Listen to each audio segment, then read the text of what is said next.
E nessa edição do programa Brasileirando, recebo o grande amigo Luiz Alfredo Vernieri, mais conhecido como Fedoca. Fedoca, prazer te receber.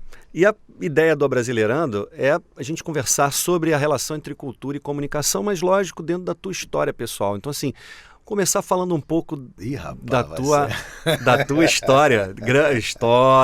Muitas histórias. Algumas eu não posso contar. Mas vamos falar sobre aquelas que você pode. Assim, começa aí falando assim, qual a tua formação? Você tem uma história que é uma história muito rica, né? A história do movimento. Eu sou de 59, então eu, aos 5 anos de idade, eu já estava vendo os tanques passando na Marquês de Abrantes, que era o golpe militar, né? E eu achava que era parada, que meus pais me levavam no 7 de setembro para ver a parada, então eu achava aquilo maravilhoso e tal. E, então eu cresci em plena ditadura militar, só que eu dei muita sorte que minha família me botou, a minha e meu irmão, no São Vicente, no Colégio São Vicente de Paulo. E naquela época eles tinham uma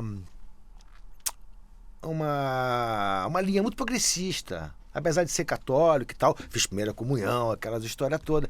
Mas fiz grandes amigos dentro do São Vicente. A gente fazia política de Grêmio lá. Eu fui presidente do mini Grêmio, fui presidente do Grêmio do ginasial, cara. Era ginasial naquela época ainda. Maravilha. Até que aí juntou rock and roll, surf, aquela história toda, 14, 15 anos, né? Aquela coisa da adolescência. Aí o Padre Almeida, grande Padre Almeida, chegou, me chamou meu pai no colégio.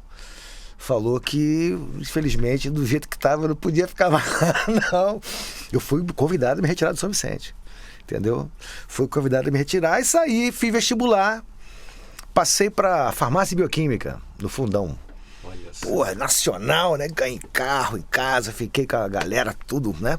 Moral alta. Mas aí dei de cara com cálculo, física, álgebra linear, física experimental, vetores no R3, no R4, no RN. Aí eu falei, porra, bicho, não era bem isso que eu queria fazer, não. Nessa época eu tava com bandinha e tal, já começando a tocar com os amigos e tal. E aí eu fiz vestibular para odontologia. Meu pai era dentista, eu falei, pô, papai é dentista, fico nessa aqui, eu vou tocar rock and roll, pegar a zona, pegar as gatinhas e vou levando. Só que quando eu passei para odontologia, eu não queria ir para voltar pro Fundão.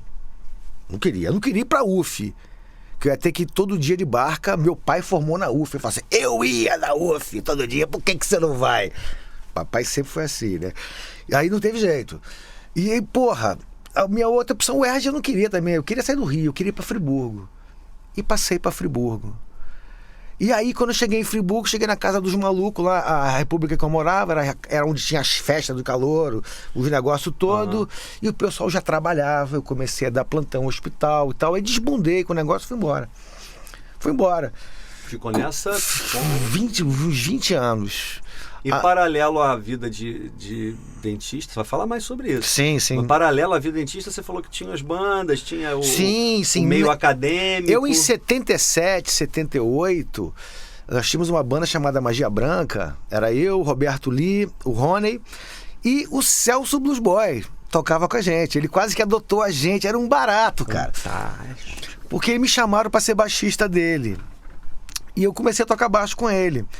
E eu tinha essa banda com o Roberto Lee, né, com essa outra rapaziada, e juntou tudo. E fizemos um show antológico no Teatro Opinião, meia-noite. Né? Opinião, à meia-noite. Pra tu ver como eu sou velho, cara. Não, você é histórico. Eu estou tomando um clássico, estou me tornando um clássico. É né, um clássico, claro. Mas conta aí. Mas aí, voltando. Aí, cara, eu continuei estudando odonto, amarradão e tal, Paraná, e vou fazer mestrado.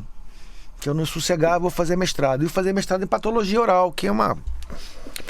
Eu acho bacana você fazer mestrado em coisas básicas, ciências básicas. Eu não ia fazer mestrado em endodontia, em orto, nem a pau. Eu faria em microbiologia, em anatomia patológica, uma coisa que te dê embasamento. Você conversa tete a tete com qualquer médico, numa boa. Aí minha tese ia ser um programa de computador. Eu já estava com Visual Basic, eram os PCs, né? Eu fazendo, sempre tentando programar computadores. Eu tinha desde o TK-90X, eu já tinha computador em casa. E aí pegou iniciozinho, isso, né? A minha tese ia ser um programa de computador. E Voltado para a área odontológica. Sim, lesões orais. Branca, amarela, vermelha, azul, verde, preta, tá? E eu comecei a ter que lidar com imagem. Aí eu conheci o Photoshop. Aí, meu irmão, danou-se tudo. Era a época do CD-ROM, isso é 95, 94, isso. Entendeu? E aí, cara, a internet começando a aparecer, aquela história, conexão mais segura, ainda era modem, 14400, entendeu? BBS, aquelas coisas. E, bicho, aí eu falei, não, dane-se o mestrado, dane-se o odonto, eu quero fazer isso. Aí comecei a estudar. E naquela época, bicho, na internet não tinha quase nada, eram livros. E volta e meia eu estava em São Paulo, na Livraria Cultura, comprando livro para poder trazer pro Rio para poder estudar e tal.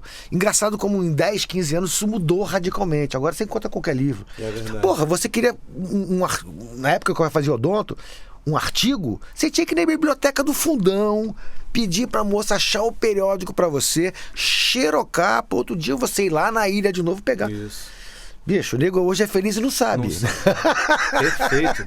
Você está, inclusive, adiantando um tópico, né? Um tópico importantíssimo dentro do programa, né? Que é essa relação com... A gente vai voltar a falar depois sobre isso especificamente. Eu queria que você me falasse um pouco assim mais sobre essa tua relação. Você estava falando da banda Magia Branca. Foi a única experiência? A gente sabe que não. Me fala um pouco mais aí. Não. Magia Branca foi um bom começo, porque eu fiz grandes amigos ali. E até hoje a galera tá mandando brasa. Eu também toquei no Embromation Society. Fui membro fundador do Embromation Society. O Peninha, baterista, falecido Peninha do Hanoi, do Erva Doce e tal. Isso. Grande amigo meu. E ele chamou para fazer, André Felipe Mauro montou, era quase uma companhia de teatro, né? Era o Valadão, Alexandre Valadão na guitarra, Renatinha cantando, eu na outra guitarra, o Pena na bateria e o Pedro Leão. Mas teve uma época também que teve outro menino tocando baixo com a gente, que eu esqueci o nome. E depois foi o Alex na bateria. Mesmo assim, o Embromation decolou, foi muito legal. A gente fez até o Jô Soares 11:30. É verdade, programa antológico. Muito legal, foi muito... A partir dali a gente começou a tocar de quinta a domingo. Eu ganhei dinheiro com música, cara. Uma coisa incrível. Foi a única vez que eu ganhei dinheiro com música. Eu tinha meu trabalho com a minha banda, que chamava Garra Escarlate. Isso era eu, o Bruno Sampaio, o Odeide e o Gelsinho, o Alex. O baterista sempre troca, né? Ô raça, né, cara? Baterista... O problema da banda é o baterista. Meus amigos bateristas, por favor, me perdoem, mas porra, ô raça, cara. Que... Nossa Senhora... Fedoca, a gente tá terminando o primeiro bloco, tem sim. história pra caramba pra tem gente como conversar. Eu cheguei aqui, né? Que eu não cheguei ainda. Mas assim, a gente sempre termina o bloco do programa pedindo ao convidado para indicar uma música que você vou te dar uma daquela época, setlist. Uma daquela época que eu vi muito no Noites Cariocas, lá em cima, que eu acho que é um lugar espetacular, que era com Novos Baianos, Barra Lúcifer. Não é nada a ver com diabo, nem demônio, nem nada. Mas a música é mó porrada. Barra Lúcifer. É do primeiro disco Novos Baianos. Eu quero ver se acha essa. Maravilha. Daqui a pouco a gente volta.